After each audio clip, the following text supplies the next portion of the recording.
دجاجة بنكهة البرتقال والشاورما. للأمانة من أطيب النكهات اللي ممكن تجربوها، يعني حقيقة بديعة، هيش نكهات صيفية وخفيفة وعطرية.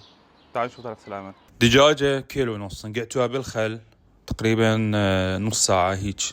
بالنسبة للبهارات، فصين من الثوم مبروش، شوية برتقال، خاشوقة كبيرة من الملح، وخاشوقة صغيرة من بهارات البيري بيري، وخاشوقة كوب من بهارات الشاورما التركية. طبعا هاي البهارات دز يا صديقي سيد هادي، للأمانة هاي مالت الشاورما خرافية، أتمنى توصل كل بيت يعني من قد بديعة. وهذه يعني حقيقة عالم ثاني من البهارات، يعني راح تحسون بيها. ما أعرف يمكن راح يوفرها قريبا بالعراق. عصير برتقالة وحدة.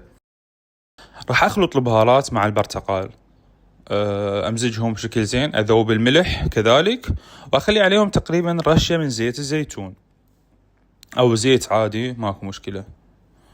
أخلط البهارات والملح زين والبرتقال، وراح أضيفهم على الدجاجة.